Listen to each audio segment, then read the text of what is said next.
ಪ್ರಶಾಂತ್. ಅಜಿತ್, ನಿನ್ನೆ ನಾನು ಹುಬ್ಳಿಯಲ್ಲಿದ್ದೆ. ಹಾಂ, ನಿನ್ನೆ ಒಂದು ಮದುವೆ ಮತ್ತೊಂದು ಯಾವುದೋ ರಿಸೆಪ್ಷನ್ ಹೋಗಿದ್ದೆ ಬೆಳಗ್ಗೆ ಮತ್ತು ಸಂಜೆ. ಹಾಂ, ಅಜಿತ್, ಆದರೆ ಈಗ ಸದನದಲ್ಲಿ ಆಡಳಿತ ಪಕ್ಷ ವಿಪಕ್ಷಗಳ ಸದಸ್ಯರು ಚರ್ಚೆ ಮಾಡೋದೇನು ದೊಡ್ಡ ವಿಷಯ ಅಲ್ಲ, ಯಾಕಂದರೆ ಪೊಲಿಟಿಷಿಯನ್ಸ್ಗಳು ಹೌದು. ಹಾಂ, ಯಾವ ವಿಷಯ ರಾಜ್ಯ ರಾಜಕಾರಣದಲ್ಲಿ ಪ್ರಮುಖವೋ ಅದನ್ನು ಅವ್ರು ಚರ್ಚೆ ಮಾಡ್ತಾರೆ. ಬಟ್ ನನಗೆ ಆಶ್ಚರ್ಯ ಅನಿಸಿದ್ದು, ಜನಸಾಮಾನ್ಯರಲ್ಲಿರೋ ನನಗೆ ಈ ಗಲಾಟೆ ಆದ ಮೇಲೆ ನಾನು ಮೊದಲ ಬಾರಿ ಹೊರಗೆ ಹೋಗಿದ್ದೆ. ನಾವು ಅನೇಕ ಬಾರಿ ಸ್ಟುಡಿಯೋಗಳಲ್ಲೇ ಇರ್ತೀವಿ, ಹೌದು ಹೌದು, ನಾವು ಮಾತಾಡ್ತೀವಿ, ಜನರ ರಿಯಾಕ್ಷನ್ ಅನೇಕ ಬಾರಿ ಗೊತ್ತಾಗಲ್ಲ. ಬಟ್ ನನಗೆ ಆಶ್ಚರ್ಯ ಅನಿಸಿದ್ದ ಅಜಿತ್, ಅತ್ಯಂತ ಸಾಮಾನ್ಯರಲ್ಲಿ ಸಾಮಾನ್ಯರಿಗೂ ಕಾಡುವ ಪ್ರಶ್ನೆ ಇತ್ತೀಚಿನ ದಿನಗಳಲ್ಲಿ ಕರ್ನಾಟಕದ ರಾಜಕಾರಣದ ಬಗ್ಗೆ ಯಾವುದಾದ್ರೂ ಇದ್ದರೆ ಅದು ಒಂದೇ, ಮುಖ್ಯಮಂತ್ರಿ ಬದಲಾವಣೆ ಆಗತ್ತೆ. ಮುಖ್ಯಮಂತ್ರಿ ಬದಲಾವಣೆ ಆಗತ್ತಾ?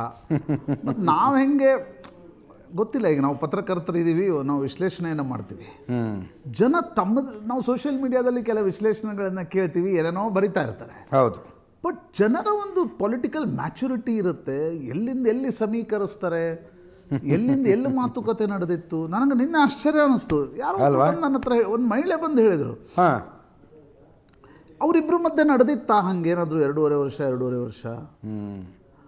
ಕುಮಾರಸ್ವಾಮಿ ಯಡಿಯೂರಪ್ಪನವರ ಕಾಲದಲ್ಲಿ ಏನು ನಡೆದಿತ್ತಲ್ವಾ, 20 ತಿಂಗಳು ಅದನ್ನು ಈ ರೀತಿ ಸಮೀಕರಿಸಿ ಹೇಳ್ತಾ ಇದ್ರು ಅವರು.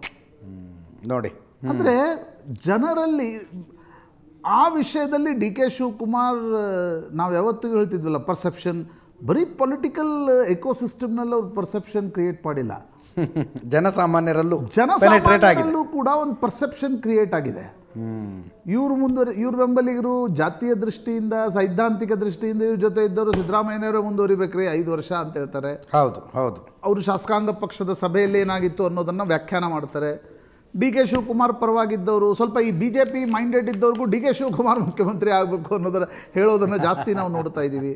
ಹೀಗಾಗಿ ಜನರ ಮನಸ್ಸಿನಲ್ಲಿ ತಾಟಿ ಈ ವಿಷಯ ಮುಟ್ಟಿಬಿಟ್ಟಿರೋದ್ರಿಂದ ನನಗನ್ಸತ್ತೆ ಈ ವಿಷಯ ಇತ್ಯರ್ಥವಾಗುವವರೆಗೆ ಕರ್ನಾಟಕದ ಮಾಧ್ಯಮಗಳು ಮತ್ತು ಕರ್ನಾಟಕದ ರಾಜಕಾರಣಿಗಳಿಗೆ ಬೇರೋ ಇನ್ನೊಂದೇನೋ ವಿಷಯ ಪ್ರಾಮುಖ್ಯತೆಯನ್ನು ಪಡೆಯುತ್ತೆ ಅಂತ ಅನ್ನಿಸ್ತಾ ಇಲ್ಲ. ಸೊ ಬೆಳಗಾವಿ ಅಧಿವೇಶನ ಇರ್ಬೋದು, ಅಧಿವೇಶನ ಮುಗಿದ ಮೇಲೆ ಉತ್ತರಾಯಣ ಶುರು ಆಗುವವರೆಗೂ, ಹೈಕಮಾಂಡ್ ಇವರನ್ನು ಕರೆಯುವವರೆಗೂ ಈ ವಿಷಯ ನಾನಾ ವಿಧಗಳಲ್ಲಿ ವ್ಯಾಖ್ಯಾನಿಸಲ್ಪಡುತ್ತೆ, ನಾನಾ ವಿಧಗಳಲ್ಲಿ ವಿಶ್ಲೇಷಣೆಗೆ ಒಳಪಡುತ್ತೆ ಅಂತ ಅನ್ಸುತ್ತೆ.